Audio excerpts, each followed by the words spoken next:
ಇಂಡಿಯಾದಲ್ಲಿ ಇವಾಗ ಹೊಸದೊಂದು ಪಾರ್ಟಿ ಶುರುವಾಗೈತೆ. ಪಾರ್ಟಿ ಹೆಸರು ಏನಪ್ಪ ಅಂದರೆ ಕಾಕ್ರೋಚ್ ಜನತಾ ಪಾರ್ಟಿ ಅಂತ. ಈ ಪಾರ್ಟಿ ಹೆಂಗೆ ಶುರುವಾಯ್ತಪ್ಪ ಅಂದರೆ, ಜಸ್ಟಿಸ್ ಆಫ್ ಇಂಡಿಯಾ ಅವರು ಒಂದೇ ಒಂದು ಯಾವುದೋ ಕೇಸಲ್ಲಿ ಒಂದು ಮಾತು ಅಂದ್ಬಿಟ್ರು. ಈಗಿನ ಜನ್ರೇಷನ್ ಜೆನ್ಸಿ ಅವರು ಕೆಲಸ ಇಲ್ಲದೆ ಏನೇನೋ ಮಾಡ್ತಾ ಇದ್ದಾರೆ, ಸೋಷಿಯಲ್ ಮೀಡಿಯಾದಲ್ಲಿ ಲಾ ಬಗ್ಗೆ ಗೊತ್ತಿಲ್ಲದೆ ಏನೇನು ಬೇಕೋ ಬ್ಯಾಡ್ ಇನ್ಫಾರ್ಮೇಷನ್ ಎಲ್ಲ ಕೊಡ್ತಾ ಇದ್ದಾರೆ ಅಂತ ಅಂದ್ಬಿಟ್ರು. ಸೊ ಅದಕ್ಕೋಸ್ಕರ ಜೆನ್ಸಿ ಎಲ್ಲ ಸೇರಿಸ್ಬಿಟ್ಟು ಒಂದು ಪಾರ್ಟಿ ಕಟ್ಟಿರೋ ಅಂತ ಅಂದ್ಕೊಂಡಿದ್ದಾರೆ ತುಂಬ ಜನ. ಅದು ಹಂಗಾಗಿಲ್ಲ. ಇದೇ ಥರ ಒಬ್ಬ ಹುಡುಗ USA ಯಲ್ಲಿರೋನು, US ಎಲ್ಲಿರೋದನ್ನು ಒಟ್ಟು ಔಟ್ ಆಫ್ ಕಂಟ್ರಿಲಿರೋನು, ಒಬ್ಬ ಇಂಡಿಯಾದನು ಅಭಿಜಿತ್ ಅಂತ ಹೇಳ್ಬಿಟ್ಟು ಅವನೊಂದು ಹೊಸ ಪಾರ್ಟಿ ಕಟ್ಟಿದಾಗ ಅದೇ ಹೆಸರೇ ಕಾಕ್ರೋಚ್ ಜನತಾ ಪಾರ್ಟಿ ಅಂತ. ಇದು ಜೆನ್ಸಿಗಳೆಲ್ಲ ಕರು ಕೂಡ ಕನೆಕ್ಟ್ ಆಗ್ಬಿಟ್ರು. ಆಮೇಲೆ ಈ ವ್ಯಕ್ತಿ ಆಮೇಲೆ ನಾವು ನೋಡ್ಬೇಕಲ್ವಾ ಹೆಂಗೆ ಶುರುವಾಯಿತು, ಪಾಪ ಹೊಸ ಪಾರ್ಟಿ ಕಟ್ಟಿದ್ದಾರೆ, ಜೆನ್ಸಿ ಎಲ್ಲ ಸೇರಿ ಕಟ್ಟಿತಾರಲ್ಲ ಅಂತ ಹೇಳ್ಬಿಟ್ಟು ನಾವು ಅದನ್ನು ಓಪನ್ ಮಾಡಿವಿ. ಪೇಜ 3 ಮಿಲಿಯನ್ ಸಮಥಿಂಗ್ ಏನೋ ಫಾಲೋವರ್ಸ್ ಆಗಿದ್ರು. ನಾನು ನೋಡಿದಾಗ ಜಾಸ್ತಿನೇ ಆಗಿದ್ದಾರೆ. ಸೊ ತುಂಬ ಜನ ಸಪೋರ್ಟ್ ಸಿಗ್ತಾಯಿದೆ, ತುಂಬ ಚೆನ್ನಾಗಿ ಕೂಡ ಪಾರ್ಟಿ ಚೆನ್ನಾಗಿ ಇದು ಮಾಡ್ತಾ ಇದ್ದಾರೆ. ಆಮೇಲೆ ಓಪನ್ ಮಾಡಿದೆ, ಅದರಲ್ಲಿ ಇಬ್ಬರು ಫಾಲೋ ಮಾಡ್ತಿದ್ರು. ಒಬ್ಬ ಅವ್ನ ಪಾರ್ಟಿ ಅಡ್ಮಿನ್ನು ಇಬ್ಬರು ಫಾಲೋ ಮಾಡ್ತಿದ್ದ. ಅದರಲ್ಲಿ ಒಬ್ಬನ ಓಪನ್ ಮಾಡಿದೆ. ಅವನ ಹೆಸರು ಬಂದುಬಿಟ್ಟು ಅರ್ಪಿತ್ ಅಂತ. ಅರ್ಪಿತ್ನ ಪ್ರೊಫೈಲ್ ಓಪನ್ ಮಾಡಿದೆ. ಅವಾಗ ಗೊತ್ತಾಯಿತು ಇವನು ಜರ್ಮನ್ ಶಾಪರ್ಡ್ ತಮ್ಮ ಅಂತ. ಆಮೇಲೆ ಈ ಅಡ್ಮಿನ್ ಏನದಾನೆ ಪಾರ್ಟಿ ಕಟ್ಟಿರೋ ಅದನ್ನು ಏನದಾನೆ ಅವನು ಓಪನ್ ಮಾಡಿದೆ. ಅವನು ಫಸ್ಟ್ ಆಫ್ ಆಲ್ ಈ ದೇಶದಾಗಿಲ್ಲ, ಅವ್ನು ಬೇರೆ ದೇಶದಲ್ಲಿ ಓದಕ್ಕೆ ಹೋಗಿದ್ದಾನೆ, ಸರಿನಾ.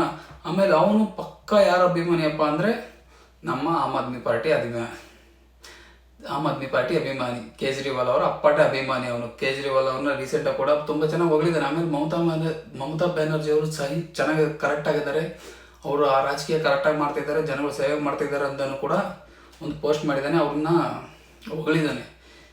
ಆಮೇಲೆ ಗೊತ್ತಾಯಿತು, ಓಹೋ ಇದನ್ನು ಯಾರು ನಡೆಸ್ತಿದಾರಪ್ಪ ಅಂದರೆ BJPನ ನರೇಂದ್ರ ಮೋದಿ ಅವ್ರನ್ನ ಯಾರ್ಯಾರು ಏಟ್ ಮಾಡ್ತಿದ್ದಾರೋ ಅವ್ರು ಮಾತ್ರನೇ ಇದನ್ನು ಫಾಲೋ ಮಾಡ್ತಾ ಇರೋದು, ಬೇರೆ ಯಾರೂ ಫಾಲೋ ಮಾಡ್ತಾ ಇಲ್ಲ.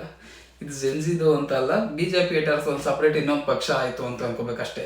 ಅದನ್ನು ಬಿಟ್ಟರೆ ಸಪ್ರೇಟ್ ಇನ್ನೊಂದು ಪಕ್ಷ ಆಯಿತು ಅಥವಾ ಜೆನ್ಸಿಗೋಸ್ಕರ ಏನೋ ಓಡಾಡ್ತಾ ಇದ್ದಾರೆ ಹಂಗೆ.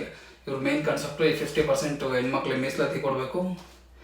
ಆಮೇಲೆ ಈಗ ಅವ್ರು ಅಂದ್ರಲ್ಲ, ಅವ್ರು ರಿಟೈರ್ಡ್ ಆದಮೇಲೆ ಅವ್ರಿಗೆ ಲೋಕಸಭೆಯಲ್ಲಿ ಅವ್ರಿಗೆ ಸೀಟ್ ಕೊಡಬಾರ್ದು, ಹಾಗೆ ಹೀಗೆ ಅಂತ ಹೇಳ್ಬಿಟ್ಟು ಭಾಳ ರೂಲ್ಸ್ ಮಾತಾಡ್ತಾವ್ರೆ.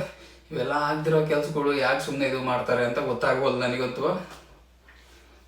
ಇದು ಮೇನ್ ಕಾರಣ ನೋಡಪ್ಪ. ಆ ವ್ಯಕ್ತಿ ಯಾರು ಅಂತ ಗೊತ್ತಾಯ್ತಲ್ವ, ಅವ್ನು ಜರ್ಮನ್ ಶಾಫರ್ಡ್ ತಮ್ಮ. ಇವನು ಅವನೇ. BJP ಏಟರ್ಸ್ ಇವರೆಲ್ಲ, ನರೇಂದ್ರ ಮೋದಿ ಏಟರ್ಸ್ಗಳು. ಇವರಿಗೆ ಯಾವುದಕ್ಕೂ ದೇಶಕ್ಕೂ ಇದಕ್ಕೂ ಸಂಬಂಧನೇ ಇಲ್ಲ. ಇವರಿಗೆಲ್ಲ ಇವ್ರು ಏನಾರ ಮಾಡ್ಕೊಳ್ಳಿ ಅಂತ ಇದು ಮಾಡ್ತಾವ್ರು ಅಷ್ಟೇ.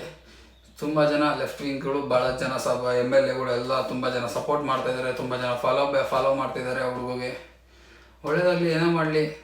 ಆದರೆ ಬರೀ ಒಂದೇ ಪಕ್ಷಕ್ಕೆ ಸಪೋರ್ಟ್ ಮಾಡೋಕೆ ಹೋಗ್ಬೇಡ್ರಿ. ಒಂದು ಪಕ್ಷ ಮಾಡ್ತಿರೋದೆಲ್ಲ ತಪ್ಪು ಅಂತ ಹೇಳೋದು, ಇನ್ನೊಂದು ಪಕ್ಷ ಮಾಡ್ತಿರೋದೆಲ್ಲ ಸರಿ ಅಂತ ಹೇಳೋದೆಲ್ಲ ಹೋಗ್ಬೇಡ್ರಿ ಅಂತ ಹೇಳ್ತೀನಿ. ಇದ್ರ ಬಗ್ಗೆ ನಿಮಗೆ ಅನಿಸುತ್ತೆ ದಯವಿಟ್ಟು ಕಮೆಂಟ್ ಮಾಡಿರಿ, ತಿಳಿಸ್ರಿ.